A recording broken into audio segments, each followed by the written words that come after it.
ایک تو بات یہ ہو گئی. دوسری بات یہ ہے کہ انڈیا گاہے گاہے جب ٹرمپ نے بھی آفر کی تھی بہت کلیئرلی کہہ چکا ہے کہ وہ کشمیر کے معاملے پر پاکستان اور انڈیا کے بیچ کسی تیسری پارٹی کی میڈیشن کو قبول نہیں کرے گا. تو اگر اس کو پریسیڈنس کے طور پہ لیا جائے تو پھر بھی یہ رول جو ہے ایک ایز اے میجر میڈیشن کا رول ادا ہوتے ہوئے نظر نہیں آتا. اب اگلی بات کرتے ہیں کہ روس نے پاکستان کی طرف سے دوستی کا ہاتھ بڑھایا کیوں، جو کہ ہم جیسا کہ جانتے ہیں کہ انڈیا کا سب سے بڑا ایلائی ہے، پاکستان کا دشمن تصور کیا جاتا رہا کئی سال، مگر اب اس نے جو ہاتھ بڑھایا اس کی وجہ یہ ہے کہ انڈیا جو ہے اس نے اپنی جو دفاعی کیپیبلٹی ہے اس کے لیے جو سامان خریدنا یا ہتھیار خریدنے ہیں اس کو ڈیورسیفائی کیا. روس سے اس کے سب سے زیادہ جو تھے وہ بلک بائنگ تھی، ابھی بھی ہے، مگر اس نے اب امریکہ کے ساتھ، جسے روس شاید اپنا کمپٹیشن بھی دیکھتا ہے اور کئی حد تک ان کے آپسی معاملات جیسا کہ آپ جانتے ہیں پچھلے دنوں سے کافی زیادہ خراب ہیں جب سے بائیڈن نے پوٹن کو قاتل کہا.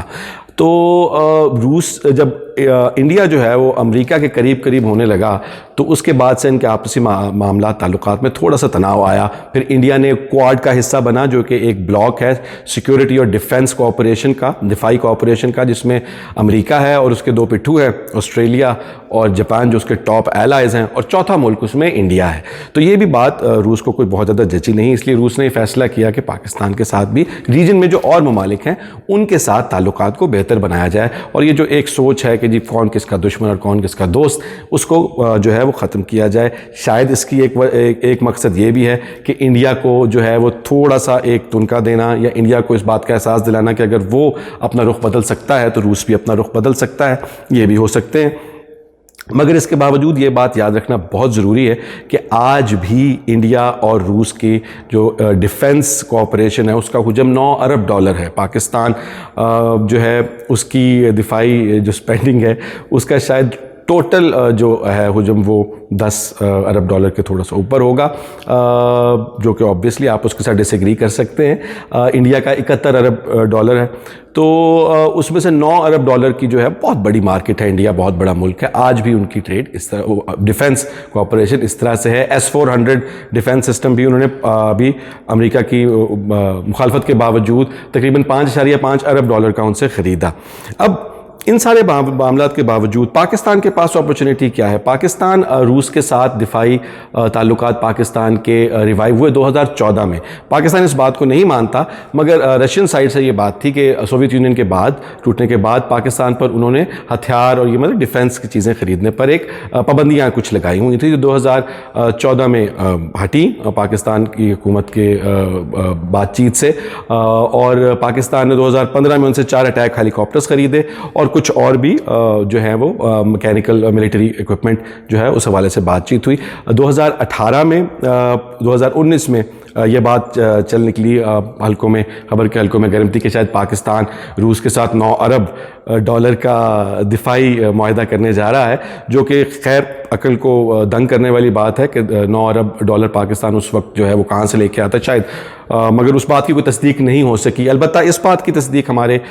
مختلف ذرائع نے کی کہ تقریباً 2.3 سے 2.5 ارب کی ایک بائنگ لسٹ پاکستان نے روس کو دی ہے ان آئٹمز کے، ان ڈیفنس کی چیزوں کے حوالے سے جو پاکستان اس سے خریدنا چاہتا ہے، which makes a lot of sense as well. اس کے علاوہ پاکستان کی معاشی روس کے ساتھ کیا اپرچونٹیز ہے؟ پاکستان کے اندر جیسا کہ آپ جانتے ہیں اسٹیل مل کا کرائسس بہت زیادہ تھا. روس اور پاکستان کی انویسٹمنٹ کی بھی ضرورت ہے. روس اور پاکستان کے بیچ جو ٹریڈ ہے اس کے درمیان ایک بہت بڑی دیوار تھی جو کہ 2018-2019 میں، بلکہ 2019 میں ختم ہوئی. 40 سال پہلے جب سوویت یونین ٹوٹا تھا تو اس وقت کے جو ایکسپورٹرز تھے وہ یہ کہتے تھے کہ پاکستان ان کو کچھ پیسے ہیں جو پاکستان نے ان کو آج تک نہیں دیے.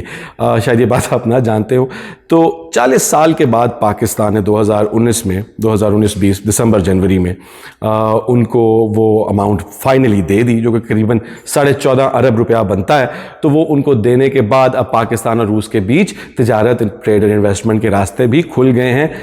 اس کے بعد انہوں نے یہ بھی کہا روس نے کہ وہ پاکستان اسٹیل مل میں جو کہ ایک بڑا مسئلہ ہے پاکستان میں، ہم کہہ رہے ہیں کہ ختم کریں، کبھی پرائیویٹائز کریں، تو اس میں $1 ارب تک انویسٹ کرنے میں انٹرسٹڈ ہے. یہ مل بھی جو پاکستان اسٹیل مل لگائی بھی روس نے ہی تھی پاکستان میں، میجر تعاون ان کا تھا. اس کے علاوہ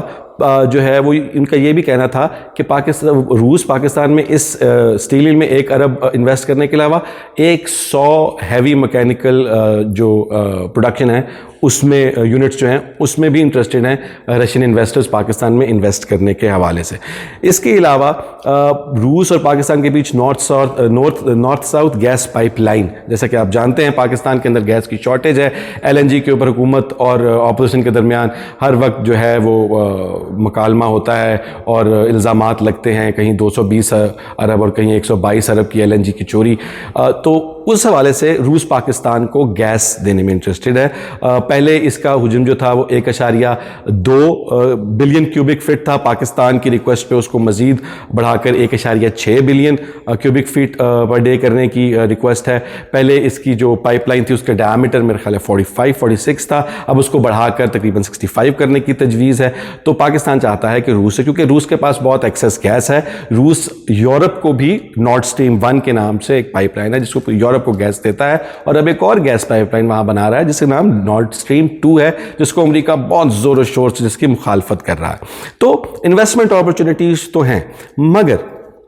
جو سوال یہ ہے کہ ان ساری انویسٹمنٹ اپرچونٹیز کا اور ان سارے تعلقات کا, چاہے وہ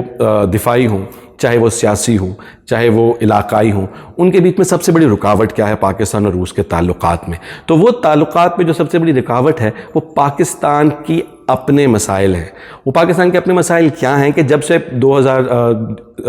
کی دہائی جو ہے ان دا 2000s جو پاکستان کے اندر ڈیسیجن میکنگ تھی وہ بہت کنفیوز رہی ہے. ہم کبھی رشیا کی طرف لین کیے, SCO شنگھائی کوآپریشن آرگنائزیشن, ان کی طرف ہم نے ہاتھ بڑھایا, پھر امریکہ کے پھر کنفیوز ہو کر پیچھے کھینچ لیا, امریکہ کی طرف دوبارہ لین کر گئے کولیشن سپورٹ فنڈ کے لیے یا جس چیز کے لیے بھی. تو وہ ایک کنفیوز پالیسی رہی ہے جس کی, اور کنفیوژن ان اینی پالیسی جو ہے کسی بھی پالیسی میں جو دوسرا ملک ہوتا ہے وہ اس کا دل کھٹا کر دیتی ہے, کیونکہ وہ اگر وہ جانتا ہے کہ آپ اپنے فیصلے خود لینے کے قابل نہیں ہیں اور آپ میں وہ کنوکشن نہیں ہے کہ آپ نے جو بات کی آپ اس پہ قائم رہیں گے اور آپ نہیں جائیں گے, اس سے پیچھے نہیں ہٹیں گے, تو وہ بڑی پریشانی کا ایک سبب بنتا ہے. اس کے علاوہ پاکستان کے اندر جو معاملات جو دنیا پوری دیکھ رہی ہے, ہم مانے نہ مانے, حکومت مانے نہ مانے, مگر سب دنیا جانتی ہے, آپ بھی جانتے ہوں گے کہ جو سی پیک کے ساتھ ہو رہا ہے, چائنا اس کے اوپر ویزیبلی اپسیٹ ہے. سی پیک کے حالات جو ہیں وہ جس طرح سے سلو ہوئے ہیں, ابھی بھی اس وقت سی پیک سے ریلیٹڈ کئی روڈ پروجیکٹس ایسے ہیں جن کی 3 مہینے سے پیمنٹ جو ہے وہ بلاک ہوئی ہے, ڈیلے ہوئی ہے, ان کو پیسے نہیں مل رہے ہیں, اور بات ہم کرتے ہیں. تو جب باہر کے ممالک یہ دیکھتے ہیں, پاکستان ٹرکی ٹرین کو ہی دیکھ لیجئے کہ ہم نے وہ چلا تو دی, ابھی کہا جی ہم دوبارہ ریزیوم کر دیں گے, وہ بند تھی کیونکہ اس کی ریلز خراب تھیں. اس کی حالت کیا ہے یہ جانیے. پاکستان کے اندر پاکستان نے اس کو براڈ گیج کرنا تھا, اس کو تیز کرنا تھا, اس کی حالت بہتر کرنی تھی, وہ کہاں تک پہنچی؟ تو ہمارے ملک کے اندر سب سے بڑا مسئلہ ایک تو یہ ہے کنسسٹنسی آف پالیسی, کہ ہم کس طرف کو رخ کرنا چاہتے ہیں, قدم بڑھاتے ہیں, پیچھے ہٹاتے ہیں, کرتے ہیں یا نہیں کرتے, اس حوالے سے کافی زیادہ کنفیوژن ہے. دوسری بات یہ ہے کہ ہماری ایفیشنسی, ہماری کیپیسٹی, سننے میں بہت برا لگے گا کہ بھی ہم لوگ تو بہت ٹیلنٹڈ ہیں, ہم لوگوں جیسا تو کوئی ہے نہیں, اچھی بات ہے, اپنے ملک میں اپنی کیپیسٹی میں پرائڈ دینی چاہیے, مگر جیسے کہ چیزوں کو نظر آ رہا ہے, چاہے وہ حکومت کی غلطی ہے, جو کہ حکومت کی غلطی ہے بھی شاید, کہ سی پیک کے ساتھ جو معاملات ہو رہے ہیں وہ پوری دنیا میں ایک میسج بھیج رہے ہیں کہ پاکستان کسی بھی قسم کے میجر پروجیکٹ کو کیری تھرو کرنے کی کیپیسٹی نہیں رکھتا شاید, جس کو ڈسپیل کرنا بہت ضروری ہے. تیسری جو سب سے بڑا مسئلہ ہے وہ انڈیمک کرپشن ہے. I have talk to Chinese investor, CPEC میں جو لوگ انوالوڈ ہیں, جو سی پیک اتھارٹی اب بنی ہے اس سے پہلے جو انوالو تھے, پاکستان کے اندر ان کو جگہ جگہ پر کرپشن کا سامنا کرتا پڑتا ہے, انسٹیٹیوشنلائز بھی ہے کہ جگہ پر کرپشن. تو یہ سارے وہ معاملات ہیں ہمارے پاس, چاہے رشیا کے ساتھ تجارت کی یا معاملات کو بہتر کرنے کی اپرچونٹی ہو, یا چاہے آسمان سے منو سلوا ہی کیوں نہ آ جائے, ہم اس کا فائدہ تب تک نہیں لے سکتے جب تک ہم اپنے معاملات کو, اپنے مسائل کو, اپنی کیپیسٹی کو, اپنی ایفیشنسی کو اور اپنے فیصلہ کرنے کی طاقت کو بالکل سپاٹ آن نہیں کرتے. آپ کی سماعتوں کا بہت بہت شکریہ. اللہ حافظ.